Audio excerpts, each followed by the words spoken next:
오랜만에 들려오는 옛 동무의 목소리는 반갑다.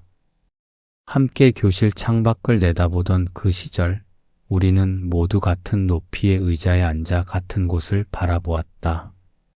그때의 인연은 아무런 조건 없이 맑았다. 마치 갚아 올린 우물물처럼 서로의 속이 투명하게 비치던 시절이었다.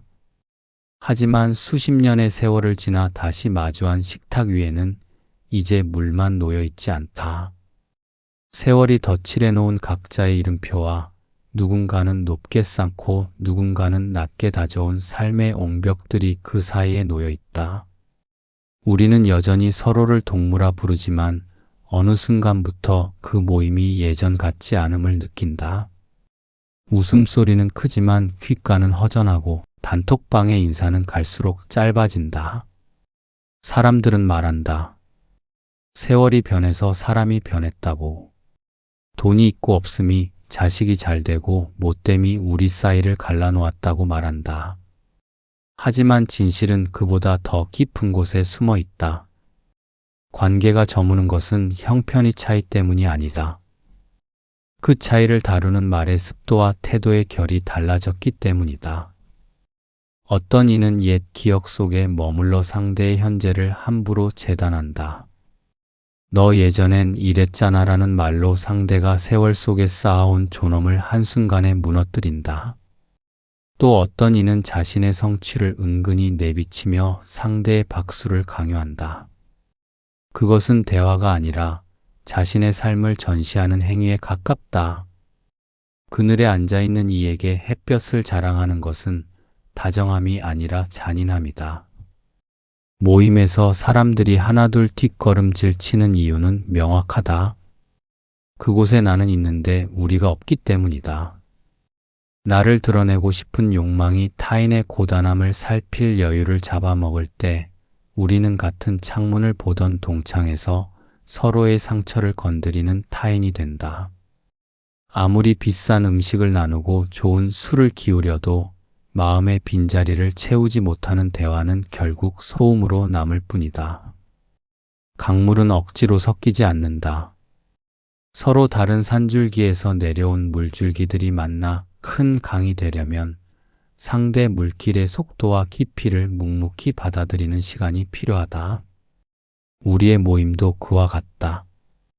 옛날이라는 이름의 닷에 묶여 현재의 상대를 보지 못한다면 배는 앞으로 나가지 못한 채 제자리에서 썩어갈 뿐이다. 왜 우리는 소중했던 인연을 이토록 쉽게 잃어버리는가? 내가 무심코 던진 농담 한마디가 누군가에게는 밤잠을 설칠 송곳이 되지는 않았는가? 격에 없다는 핑계로 상대의 아픈 구석을 헤집어 놓지는 않았는가? 인간관계의 몰락은 거창한 싸움에서 오지 않는다. 상대를 향한 경외심이 한 방울씩 증발할 때 관계는 메말라 죽는다. 오늘 우리는 그 마른 논바닥 같은 마음들을 들여다보려 한다. 동창이라는 이름이 주는 안도감 뒤에 숨은 오만함, 그리고 그 오만함이 어떻게 소중한 인연들을 밀어내는지에 대하여 정답을 내리려는 것이 아니다. 다만 오늘 밤 당신이 그 시절의 동무들을 떠올릴 때 그들의 얼굴이 조금 더 선명해지기를 바랄 뿐이다. 그대는 오늘 그 식탁에서 어떤 말을 남겼는가? 상대의 이야기를 담을 빈 그릇을 가져갔는가? 아니면 내 이야기만 가득 채운 보따리를 가져갔는가? 숲이 우거지는 이유는 나무들이 서로의 가지를 꺾지 않기 때문이다. 그대의 마음을 먼저 살피라. 관계의 풍요는 내가 채우는 것이 아니라 상대를 위해 비워두는 공간에서 시작된다. 인연의 시작은 대개 우연이나 그 지속은 철저히 실력의 영역이다. 특히 수십 년을 건너뛰어 다시 만난 동창이라는 인연은 더욱 그러하다. 사람들은 흔히 우리는 예전부터 친했으니까 라는 안도감에 취해 큰 실수를 범한다. 그것은 바로 과거의 기억 속에 상대를 가두어 버리는 일이다. 기억은 무서운 도구다. 그것은 때로 누군가를 그리워하는 등불이 되기도 하지만 때로는 상대를 옥죄는 창살이 되기도 한다. 너 학교 다닐 때 이랬잖아. 내가 원래 이런 성격이었나? 라는 말들을 우리는 격에 없는 친근함이라 믿는다.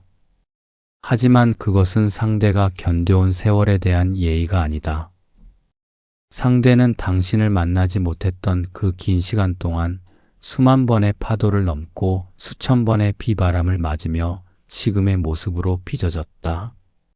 누군가는 쓰라린 실패를 통해 단단한 침묵을 배웠을 것이고, 누군가는 지독한 외로움을 지나며 타인에게 다정한 온기를 내어주는 법을 익혔을 것이다. 그런데 우리는 그 모든 역사를 생략한 채 30년 전 교실 책상 앞에 앉아있던 철부지 아이의 모습으로 상대를 보려 한다. 이것은 대단한 오만이다. 타인의 변화를 인정하지 않는 태도는 상대를 한 인격체로 대하는 것이 아니라 내 기억 속에 박제된 인형으로 취급하는 것과 다름없다. 누군가에게는 잊고 싶은 상처일 수도 있는 과거를 술안주 삼아 끄집어내는 행위, 그것을 우리는 추억이라는 이름으로 포장한다. 하지만 진정한 추억은 함께 걷는 것이지 상대를 과거에 묶어두는 족쇄가 되어서는 안 된다. 모임에서 사람들이 서서히 마음의 문을 닫는 순간은 거창하지 않다. 내가 애써 읽어온 현재의 내 모습이 과거의 단편적인 기억에 의해 부정당할 때다. 너는 옛날부터 그게 문제였어 라는 식의 단정적인 말투는 상대의 영혼에 깊은 생채기를 낸다. 나는 그저 편에서 던진 한마디였겠지만 그 한마디는 상대가 그동안 쌓아 올린 삶의 공든 탑을 무너뜨리는 도끼질이 된다. 강물은 한 번 흘러가면 다시 돌아오지 않는다. 지금 내 앞에 앉아있는 동무는 그때의 그 소년, 소녀가 아니다. 그는 누군가의 부모로, 누군가의 스승으로, 혹은 치열한 삶의 현장에서 살아남은 전사로 그 자리에 앉아 있다. 그가 입은 옷의 질감보다, 그가 띄우는 미소의 깊이보다, 그가 건네는 침묵의 의미를 먼저 읽어야 한다. 만약 그대가 진정으로 관계를 귀하게 여긴다면 과거의 잣대를 내려놓아야 한다.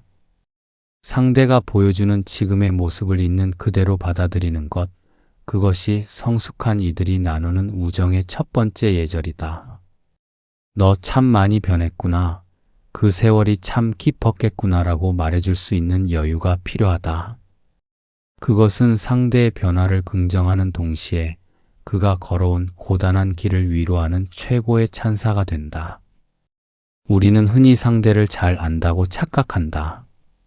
하지만 우리가 아는 것은 그가 보여준 과거의 파편일 뿐, 그의 내면에 흐르는 깊은 심연은 알지 못한다. 사람과 사람 사이의 거리는 그 심연을 존중할 때 비로소 좁혀진다.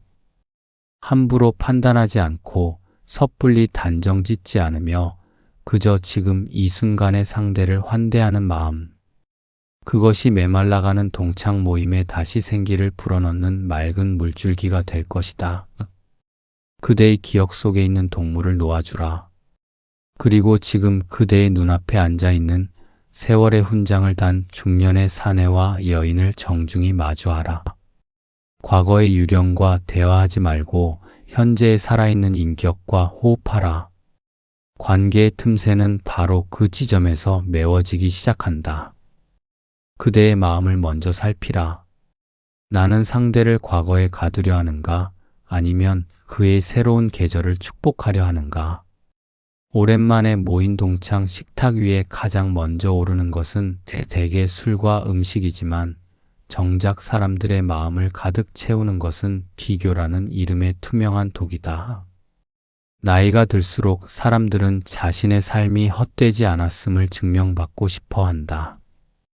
그 욕망이 타인의 안부를 묻는 말 뒤에 숨어 은근한 과시와 성취의 전시로 이어진다. 어떤 이는 자식의 명문대 합격을, 어떤 이는 새로 산 집의 평수를, 또 어떤 이는 남들이 부러워할 만한 직함이나 건강을 이야기의 중심에 둔다. 본인은 그저 일상의 소식을 전하는 것이라 말하겠지만 듣는 이의 마음은 서서히 그늘지기 시작한다. 그것은 대화가 아니라 상대의 초라함을 배경 삼아 자신의 화려함을 돋보이게 하려는 소리 없는 경쟁이기 때문이다. 이러한 태도는 관계의 숲에 산불을 놓는 것과 같다. 산불은 거창한 발화장치에서 시작되지 않는다. 누군가 무심코 버린 작은 담뱃재 하나가 마른 잎을 태우고 숲 전체를 잿더미로 만든다. 우리 애는 이번에 대기업에 들어갔어. 이번에 주식이 좀 올랐는데 여행이나 가려고 같은 무심한 자랑은 그 순간 누군가 겪고 있을 자식의 실패나 경제적 고통이라는 마른 잎 위에 떨어지는 불씨가 된다. 사람의 마음은 논밭과 같아서 가뭄이 든 논 옆에서 풍년을 자랑하는 이에게는 결코 고개를 숙이지 않는다. 오히려 그 무심함에 상처받아 논길을 돌려버린다. 진정한 풍요는 혼자 누리는 것이 아니라 가문 논의 물길을 터주는 다정함에서 온다. 그러나 모임에서 멀어지는 이들은 대개 자신의 논에 물이 가득 찬 것만 자랑할 뿐 옆 논이 갈라지는 소리에는 귀를 닫는다. 특히 성인의 우정에서 가장 경계해야 할 것은 내가 너보다 낫다는 잠재적 우월감이다. 우리는 친구가 잘 되기를 진심으로 바란다고 말하지만 정작 나보다 너무 앞서가는 친구를 볼 때면 마음 한구석이 서늘해짐을 느낀다. 이것은 인간의 본성이다. 지혜로운 이는 이 본성을 알기에 자신의 빛을 낮추어 상대의 눈이 부시지 않게 배려한다. 이를 화광동진이라 한다. 자신의 빛을 부드럽게 하여 세상의 먼지와 함께 한다는 뜻이다.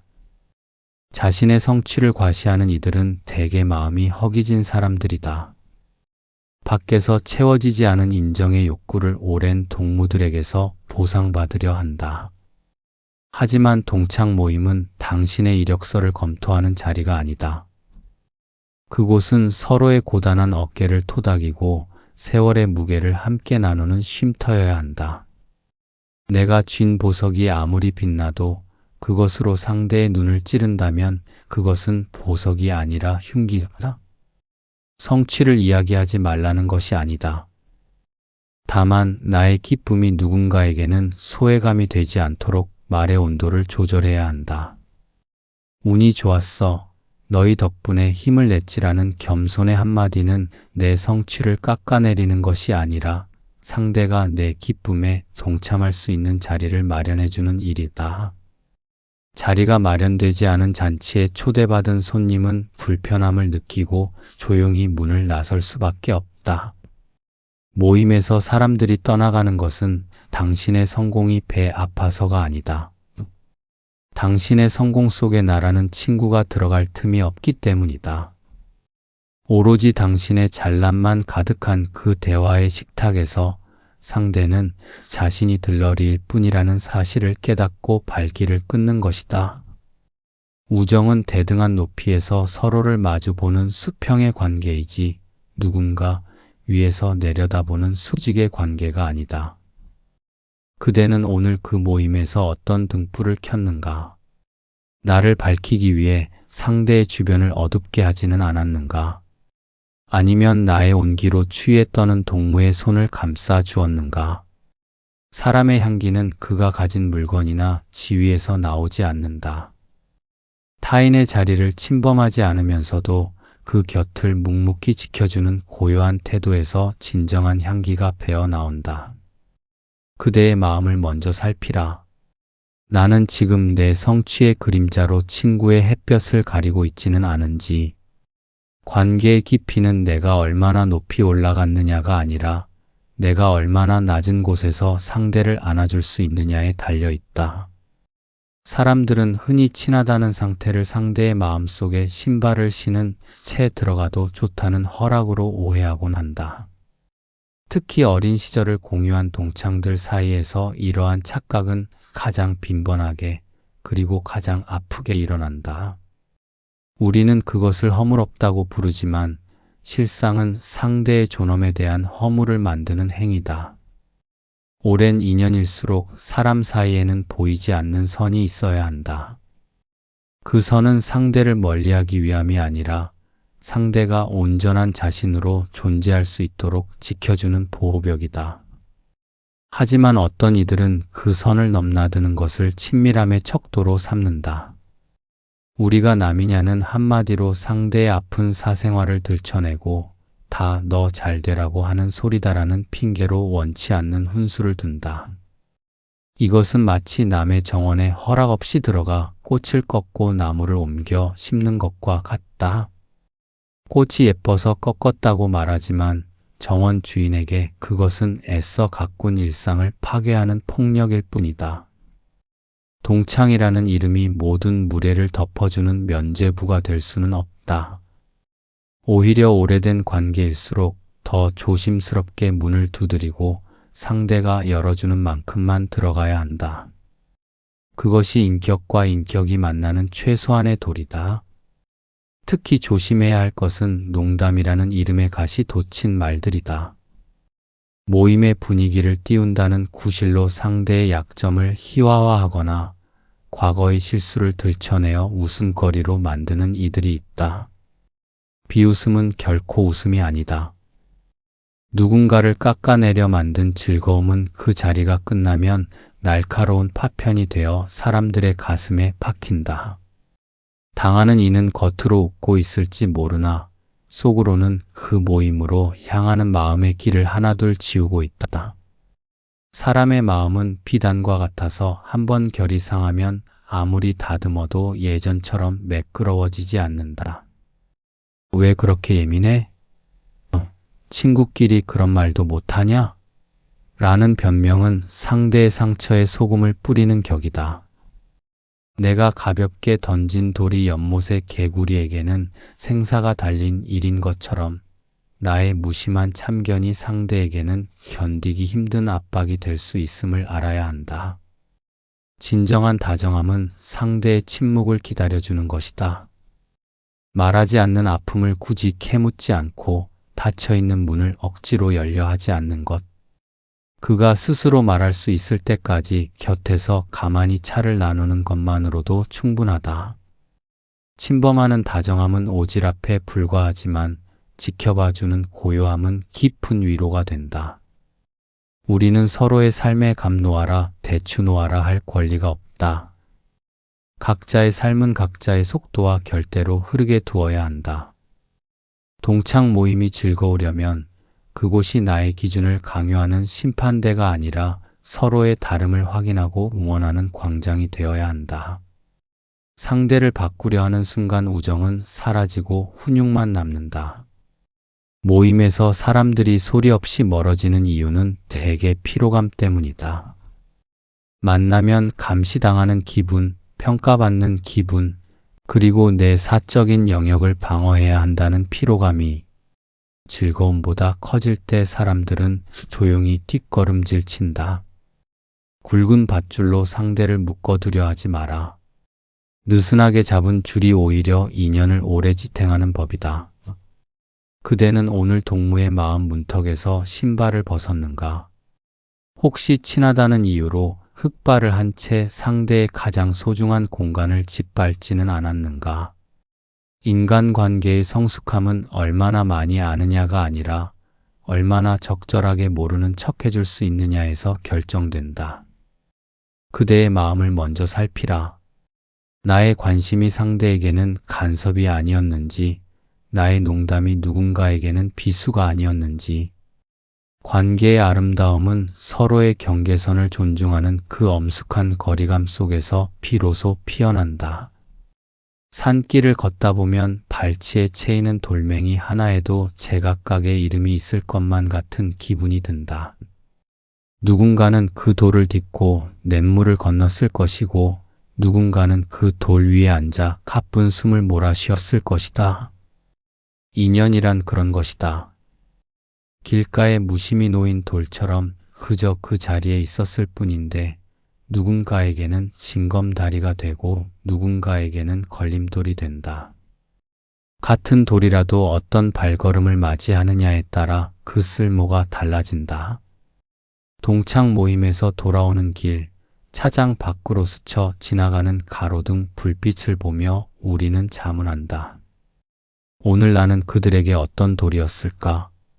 징검다리처럼 그들의 마음을 이어주는 이였을까? 아니면 발끝을 다치게 하는 날카로운 모서리였을까? 이 질문에 선뜻 답할 수 없는 이유는 우리의 마음이 늘 맑은 거울 같지는 않기 때문이다. 때로는 욕심의 먼지가 앉고 때로는 시샘의 성애가 끼어 내 모습조차 온전히 비추지 못할 때가 많다. 어린 시절의 동무들을 만나는 일은 사실 가장 정직한 나 자신을 마주하는 일과 같다. 그들은 나의 가장 빛나던 시절과 가장 초라했던 시절을 동시에 기억하는 목격자들이다. 그래서 우리는 그들 앞에서 더 근사해 보이고 싶어 하고 내가 이만큼 살아왔노라 증명하고 싶어 조급해진다. 하지만 진정한 인연은 증명하는 것이 아니라 스며드는 것이다. 빗물이 마른 땅에 소리 없이 스며들어 뿌리를 적시듯 서로의 세월을 묵묵히 긍정해 주는 것만으로도 충분하다. 모든 모임이 끝난 뒤에 남는 것은 말의 잔상이 아니라 느낌의 온도다.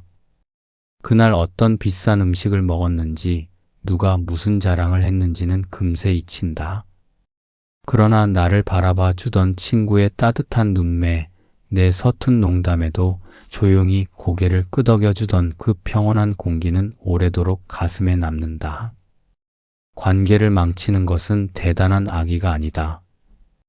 상대의 온도를 읽지 못한 채 내 열기만 뿜어냈던 과함, 혹은 상대의 빈자리를 보지 못한 채 내 존재감으로만 가득 채웠던 무심함이다. 우리는 흔히 남이 나를 어떻게 생각할까를 고민하지만 정작 내가 나를 어떻게 대하고 있는가는 살피지 않는다. 내가 나 자신과 불화하고 있으면 타인과의 만남에서도 날이 선다. 내 마음속에 여백이 없으니 타인의 작은 실수도 용납할 수 없고 내 삶이 만족스럽지 않으니 타인의 성취가 가시처럼 느껴지는 것이다. 결국 사람들과 멀어지는 근본적인 이유는 상대방에게 있는 것이 아니라 내 안의 좁은 방에 갇혀 밖으로 나가는 문을 잠가버린 나 자신에게 있을지도 모른다. 숲의 나무들은 서로의 가지를 억지로 엮으려 하지 않는다. 그저 각자의 자리에서 깊게 뿌리를 내리고 바람이 불면 부는 대로, 비가 오면 오는 대로 그 계절을 온몸으로 받아낸다. 그렇게 각자가 단단해질 때 숲은 비로소 울창해진다. 우리의 모임도 그러해야 하지 않을까? 서로를 소유하려 하거나 바꾸려 하지 않고 각자의 삶이라는 궤도를 존중하며 잠시 교차하는 그 찰나의 순간을 축복하는 것. 그것이 우리가 긴 세월을 지나 다시 만난 진정한 이유일 것이다. 이제 모임의 단톡방에 인사를 남기려던 손가락을 잠시 멈추고 가만히 눈을 감아보라. 오늘 당신의 마음을 스쳐 지나간 수많은 말 중 진심으로 상대의 가슴에 가닿은 것은 몇 마디였는가? 그리고 당신의 귀에 머문 동무들의 이야기 중 당신의 선입견을 거치지 않고 오롯이 가슴으로 들어온 것은 무엇이었는가? 정답은 없다. 인생은 정답을 맞히는 시험지가 아니라 서로 다른 색깔의 실로 엮어가는 거대한 비단이기 때문이다. 인연이 멀어지는 것을 너무 아파하지 마라. 흐르는 물은 막을 수 없고 지는 꽃은 붙잡을 수 없다.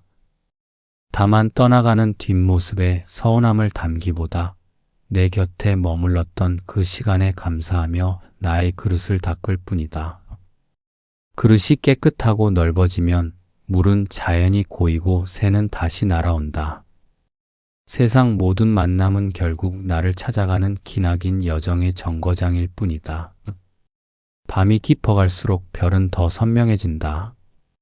주위가 어두워져야 비로소 빛나는 것들이 있다. 당신의 관계도 그러하기를 바란다. 화려한 수식어와 요란한 자랑이 잦아든 자리에 비로소 남겨진 소박한 진심 하나. 그것을 발견할 수 있다면 오늘 그대의 하루는 헛되지 않았다.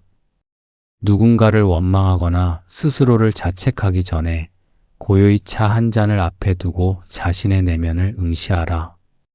그곳에 바람이 잘 통하고 있는지, 볕이 잘 들고 있는지. 타인의 마음을 얻으려 애쓰기보다 그대의 마음을 먼저 살피라. 모든 인연의 매듭은 결국 그대의 손끝에서 시작되고 끝나는 법이니